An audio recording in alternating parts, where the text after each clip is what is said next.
What's up, Magic players? It's Doyle, your host here on DoylePrimeMTG, where I bring you the latest and greatest in Magic content that I can, while still trying to have a life.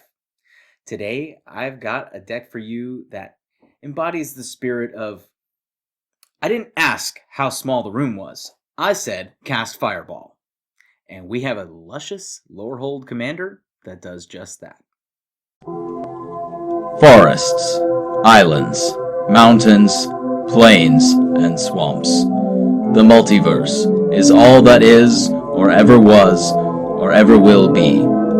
There is a tingling in the spine, a faint sensation, as if a distant memory, of walking from plane to plane. Our lives have been forever changed, as if by magic. Embark with me on this journey to eternity. Experience the true power of mind over matter as we ignite your spark and traverse into the magic multiverse.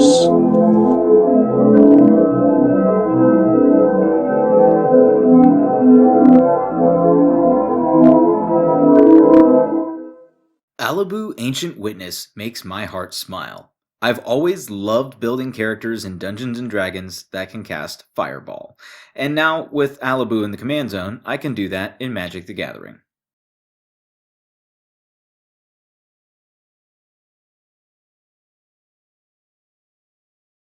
In this case, Fireball refers not to the 8d6 damage of D&D, but the X damage in Magic's classic sorcery.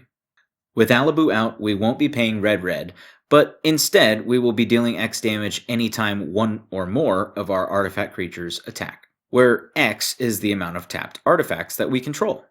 So obviously we will be using Artifact Ramp, both because we want to ramp in Boros and because we want to increase our tapped artifact count. Let's take a look at what kind of gadgets and gizmos will propel us into our Searing Stratagem. Soul Ring, Arcane Signet, Boros Signet, Coal Steel Heart, Fractured Power Stone, and Felwar Stone are some excellent sources of speedy rock ramp. We will also include Basalt Monolith, Cloud Key, Cultivator's Caravan, Cursed Mirror, and Replicated Ring for some more unique varieties of useful rocks. I also wanted to include some scalable rocks with Everflowing Chalice and Astral Cornucopia. These can ramp us proportionately to the time that we draw them. Since our artifact creatures have haste, we also wanted to include a few artifact creature ramp spells with Gold Mirror, Iron Mirror, Alloy Mirror, and Palladium Mirror. And in the spirit of making artifacts cost less to cast, we also have Foundry Inspector and Jorah's Familiar. We will also have some enchantment ramp through Monologue Tax and Smothering Tithe. These will generate many artifacts that we can use for burst mana, or even tap later with some more precise tools. Or we can actually double their value with Goldspan Dragon, granting us treasure and doubling our treasure's value. Next up, we attempt to do the impossible, draw cards in Boros. We have gotten some solid stuff, but with all this scrying that we'll be doing, we actually won't really have many dead draws. We will kick this off with some excellent mono-red draw spells. Yes, I said mono-red and draw. With Jeska's Will and Wheel of Misfortune. Each of these spells will gain us a significant amount of card advantage, while Jeska's Will even has a chance to offer us burst mana as well. Idol of Oblivion and Mystic Forge will provide repeatable and sustainable card draw, as we will be running many artifacts and generating many tokens. Slate of Ancestry will combine the best of both of these worlds, repeatably being able to draw cards equal to the number of creatures that we control, will inevitably give us access to many of the cards in our deck. Osgir the Reconstructor can often generate enough token value to give us similar acceleration to card advantage. Exiling an artifact card from our graveyard, we can generate 2 tokens that are copies of that card. Since we will be exiling cards from our graveyard, we will also include Karn the Great Creator and Karn Scion of Urza. The Creator can help return those exiled artifacts, or if your playgroup lets you use a wishboard, you can generate some actual solid card advantage. While the Scion will generate honest card advantage naturally, and assist by Osgir's sacrifice ability. Combustible Gearhulk can also offer quite a bit of value, letting one of our opponents show their true colors, either allowing us to draw 3 cards, or accepting damage instead. Finally, Sahili's directive will generate us a large wave of value, and it has improvise, allowing us to tap down our artifacts to help cast it. We also have some looting and rummaging cards with the Looter Scooter, Plarg, Dean of Chaos, and Key to the City. The vehicles will also give us an additional way to tap artifact creatures. The key will protect our attacking artifact creature, and Plarg will let us be extra selective by rummaging through our library. Next up, we focus on controlling the field.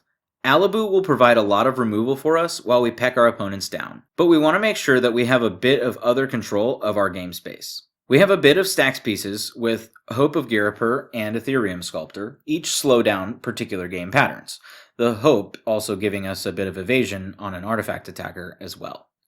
Et's Champion will almost always have protection from all colors, granting us a sneaky cyborg getting in and staying protected to continue to trigger Alibou. Steel Hellkite will give us a sort of wipe effect that can be repeatable and scale with the tides. Speaking of wipes, Scourglass will wipe all non-artifact and non-land permanents. We can mimic a smaller version of Alibou with Sky Sovereign Console Flagship.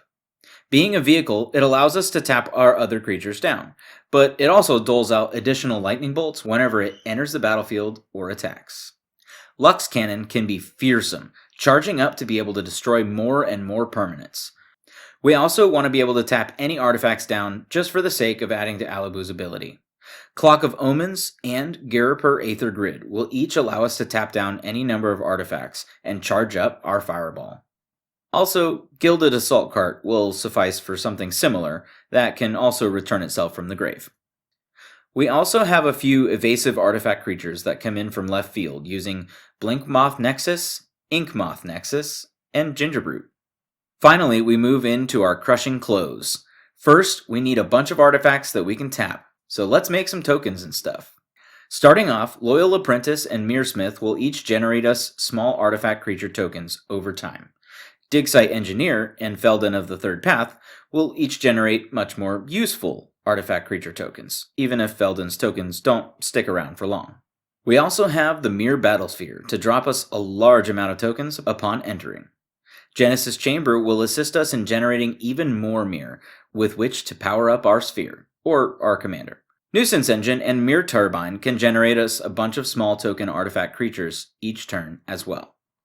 Hangerback Walker also seems to generate a large amount of token artifact creatures, whom are also evasive, while Retrofitter Foundry will be able to turn those tokens into bigger tokens. Similarly, Myriad Construct can also end up generating us a large amount of artifact tokens when it dies. Metalwork Colossus doesn't generate tokens, but it does use treasures to continue to threaten the board. Now I'd like to highlight what I call the Alibou Suite. These cards take Alibou's Fireball and emphasize its awesomeness. We have two equipment that greatly enhance Alibou's capabilities with Basilisk Collar and Helm of the Host.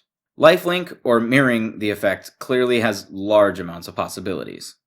Search for Glory and Tamio's Journal will each let us find our true MVP, Toralf, God of Fury. This takes Alibou's ability and spreads it like wildfire. We can also augment the damage-dealing abilities with Repercussion, reflecting damage dealt to creatures to their controller. With Toralf in play and Repercussion, usually that means good game.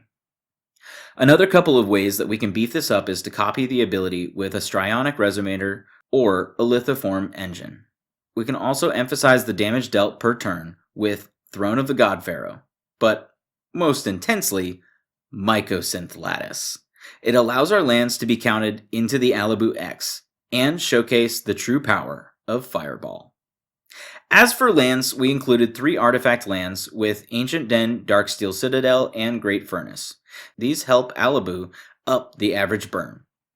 Other than that, we have color-fixing lands, such as Battlefield Forge, Boros Garrison, Clifftop Retreat, Command Tower, Exotic Orchard, Needle Verge Pillar Verge Pathway, Sacred Foundry, Spectator Seating, and Temple of Triumph. That leaves room for 7 mountains and 6 plains. That about wraps it up for this Deck Tech. I hope you enjoyed the video. You can find the link to the full deck list on arcadeck.com in the description, complete with a maybe board. Let me know in the comments below if you would take this deck in a different direction or if there are any key includes that I missed. Cheers, and happy casting. If you enjoyed this video, feel free to hit that like button, and also share it with your friends. If you want to see more videos like these, or hear me ramble about how to navigate this Magic multiverse, go ahead and click that subscribe button to stay up to date on the latest from me, Doyle Prime, and the happenings throughout Magic the Gathering. Thank y'all for watching, and I'll see you all next video.